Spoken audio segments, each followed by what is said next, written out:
What is up, guys? Welcome back to the Home by Bread channel. In today's video, we are going over NFL Week 16. I had a couple issues recording with my audio. Hopefully, everything's doing okay right now, but that's why there hasn't been a lot of videos lately, because I've had videos recorded and they had audio issues. So, even if you watch the last 2K video, that one had audio issues too. Last time it was completely different. It was my college football playoff predictions. I had that video recorded before any of the games happened, and I listened to the playback, and it was like double audio because it was my webcam mic was recording audio, and this mic was recording audio. My actually good mic. Um, so yeah, there's that. But let's just get right into this. Alrighty, so the first game of the week, Thursday Night Football, absolutely incredible game. The Rams versus the Seahawks. Seahawks end up winning 38-37. Now, a lot of people say this is game of the year. There's a lot of good games this week. But at the start of it, Sam Darnold was looking like Jets Sam Darnold or Panthers Sam Darnold. 2 touchdowns, 2 interceptions. Matthew Stafford had almost 500 yards and 3 touchdowns. Absolutely insane game from him. Puka Nakua had 12 catches for 225 yards and 2 touchdowns. There was a lot of talk about if he was distracted or not from going on Aiden Ross and Neon's live stream this week. Obviously not. There was no Devontae Adams, so other than him, the love was spread around. Kyron Williams, Blake Corum both had okay games. Blake Corum ended up with a touchdown. Kenneth Walker had a touchdown, 100 yards on the ground for him. JSN almost 100 yards on 8 touches. But just an absolutely insane game from Seattle. Next up is going to be Eagles versus Washington. Now, this was a game that the Eagles played. Well, the Eagles and Commanders played on a Saturday. Eagles had a chance to clinch the division if they won. They did win, 29-18. Jalen Hurts, 2 tutties. Saquon had a touchdown. A.J. Brown, 95 yards. Marcus Mariota, only 95 yards for him. Chris Rodriguez had a touchdown. Terry McLaurin, leading receiver, with 53 yards.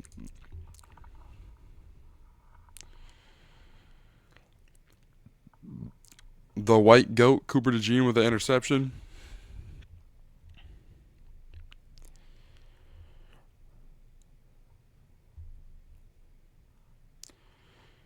And Jake Elliott had a little bit of a struggle going on this game. 0 for 2 from the field goals. So I know a lot of people in Philly are talking about him being out as their kicker. But, yeah, that's crazy. Next up is going to be maybe game of the week if you didn't look at Seattle versus the Rams. The Bears beat the Green Bay Packers, take a 2.5 game division lead over the Packers, 22-16. Malik Willis had to end up coming in for the injured Jordan Love. He had a touchdown, but also had a very crucial fumble. Caleb Williams, 2 touchdowns, 250 yards. DJ Moore, 97 yards, including the game-winning touchdown. This game was absolutely crazy.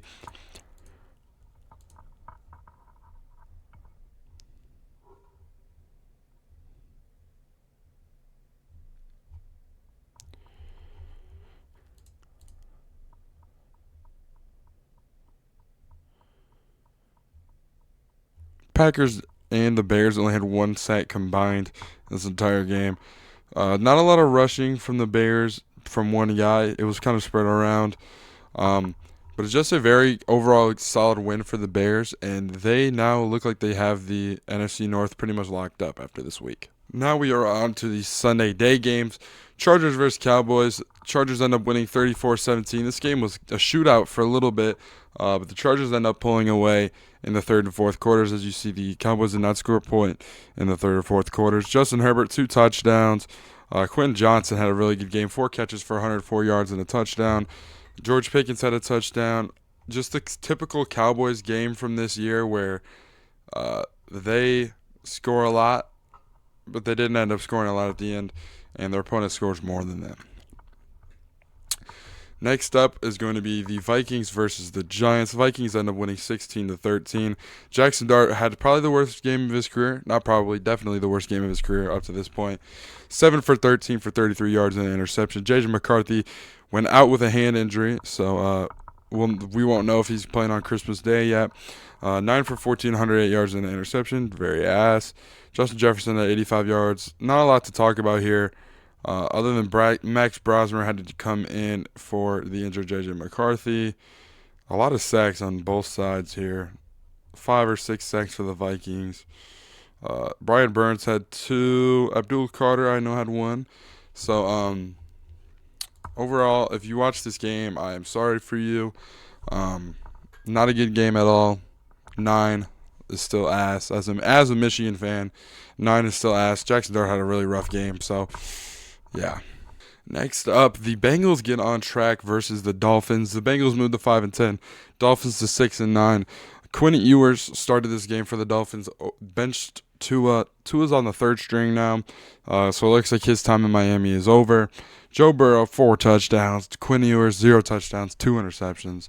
Chase Brown had a touchdown. Jamar Chase, 9 catches for 109 touchdowns. Did not have a touchdown, though. See, those touchdowns went to T. Higgins had 1, Chase Brown had 2, and Mike Gesicki had 1.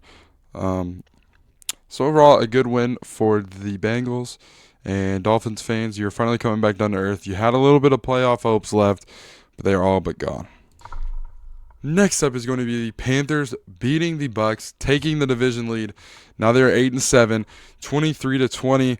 Baker Mayfield was looking like he still played for the freaking Panthers out there. 18 for 26, 145 yards, a touchdown and an interception. Emeka Egbuka had 1 catch for 40 yards, and that was it.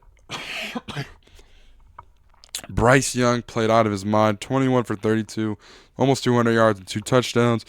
Rico Dowdle only had 29 yards rushing, so not a good performance from him. Ted McMillan, 6 for 73 and a touchdown.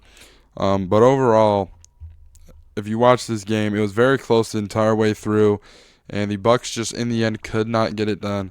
Sorry to my Bucks fans. Adil, if you're watching this, I'm sorry that your team is so bad. Both your teams, Miami and the Bucks, both are so trash. Next up, we get shocked tonight. Tyler Shough and the Saints win 29-6 over the Jets. Now, let's be fair. It is the Jets with Brady Cook as their quarterback. 188 yards and an interception from him. But Tyler Shough, 300 yards and a touchdown. Tyler Shough, this was the most memed pick of the offseason. They took him over Shedeur, everybody said. Now Shedeur has been playing good. Let's be real. Let's be fair. Both of these guys have been playing good. Tyler Shough, almost 50 pass attempts, but, you know, Taysom Hill, leading rusher for the Saints. Breece Hall had 54 yards. Chris Olave, 10 catches for 148 yards and 2 touchdowns. Very good to see him back with an actual quarterback who can throw the ball to him. He's had a lot of ass quarterbacks over the last couple of years, and now he's actually got a good one. And so he's getting his touches. And shout out to the Saints. When Spencer Rattler was the QB, they were one of the worst teams in the league. Now I think they're not that bad. Next up is going to be the Bills barely eking out a win versus the Browns, 23-20. Josh Allen didn't even have a touchdown in this game. Shedeur Sanders, he had 2 interceptions. One of them was tipped, so it's not really his fault. James Cook, 2 touchdowns on 16 carries. Shedeur Sanders had 49 yards rushing as well. But it was really just that second quarter for the Bills. They got in a good lead, and the Browns were able to get back to a closer game. They do not end up winning. They can't pull it out in the end, but you really couldn't tell if this was a good performance from the Browns or a bad one for the Bills. How far they have fallen from grace. The Kansas City Chiefs lose to the 3-12 Titans, 26-9. Chris Oladokun leading them out there. Gardner Minshew tore his ACL as well as Mahomes obviously did last week. But Gardner Minshew was the starter, and he tore his ACL today. Cam Ward, 2 touchdowns. Tony Pollard had over 100 yards. Pacheco only 34 yards. This was really one of the worst performances from the Chiefs I've ever seen. Look at this yards chart. Look how far they are getting outgained. 376 to 133.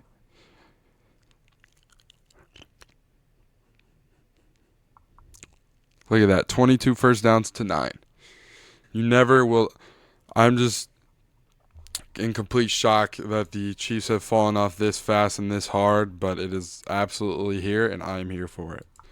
Next up, we are kicking off the late window here. The Jags beat the Broncos 34-20 on the road. Trevor Lawrence, 3 touchdowns.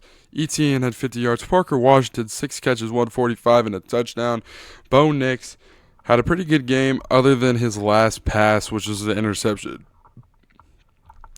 Bo Nix had a pretty good game other than his last pass, which was an interception that ended up sealing the game for the Jags. Cortland Sutton had a touchdown, but this was overall a very good game.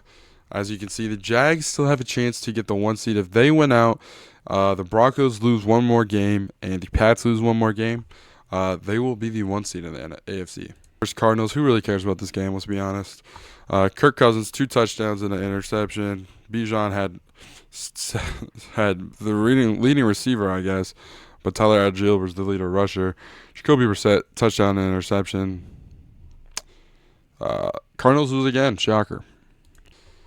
Next up, the Texans barely win against the Raiders. Ashton Jeanty went absolutely dumb today. 1 catch for 60 yards and a touchdown. 24 carries for 128 yards and a touchdown. Geno Smith had only 1 interception this game. That's good for him.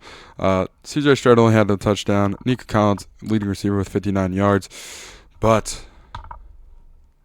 I don't really know how they even won this game, to be honest, unless there had to be a defensive touchdown.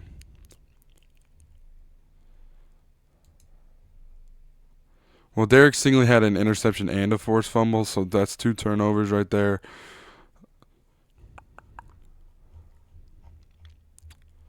But overall, not a good win for the Texans going into the playoff season. You really want to be playing your best football at the end of the regular season, and that was not what they did today. Next up, the Detroit Lions choke away their season. Now, there was a little bit of controversy in this game, not only on the last play, but on this play. Just an absolutely disgusting act from DK Metcalf. Punches a fan in the face. And not only does he punch a fan in the face, he receives no punishment in the game and is allowed to play the rest of the game. You tell me how that's fair at all. And to end the game, the Lions had a controversial OPI. St. Brown right there. Yes, there was a little bit of push, but I don't think in this situation you call it. And especially the result after the play. Jared Goff gets the lateral, runs in for the touchdown. I'm going to try to find that clip. It was ruled a touchdown on the. It was ruled a touchdown. I don't know why I paused. It was ruled a touchdown.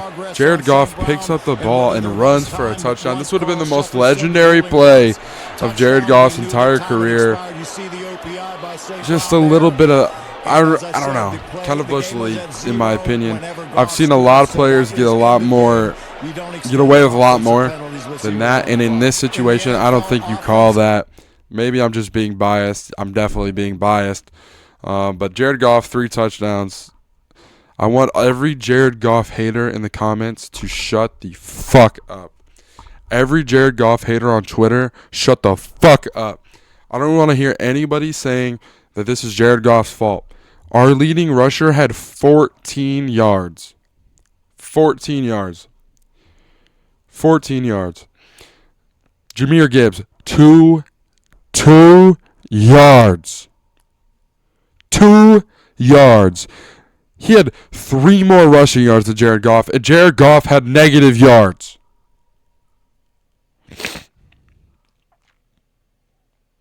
You tell me how that's acceptable, and you tell me how that's Jared Goff's fault again.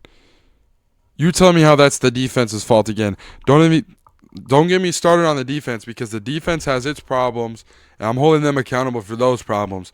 But we cannot play this inconsistent on the offensive line. 3 sacks given up, including a safety. A safety, if we didn't give up, we could have kicked a field goal at the end of the game and tied it, went to overtime. Jack Campbell, you played your ass off. You forced a fumble. I guess they gave it to Thomas Harper. Whichever one of you, both played your ass off. Aiden Hutchinson,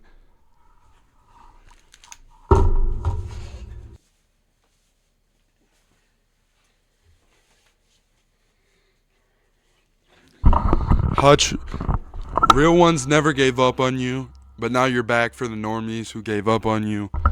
Real ones knew that you were still him with it. Real ones knew, but even for the normies, you're back now.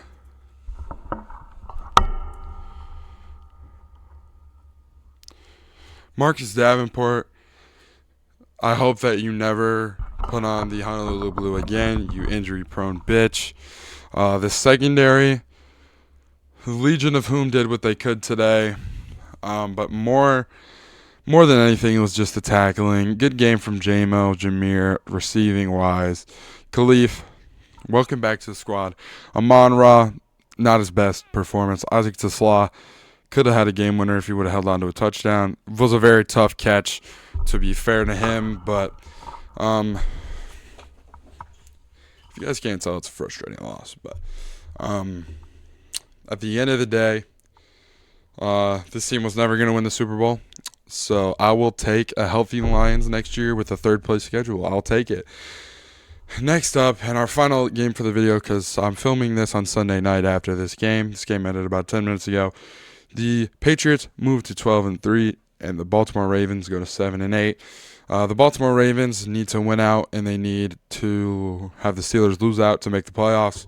So it looks like they're going to miss the playoffs. Drake May, 31 for 44, 380 yards, 2 touchdowns and a pick. Lamar, 7 for 10 for 101 yards. Derrick Henry had 2 tutties. Stephon Diggs had 130 yards.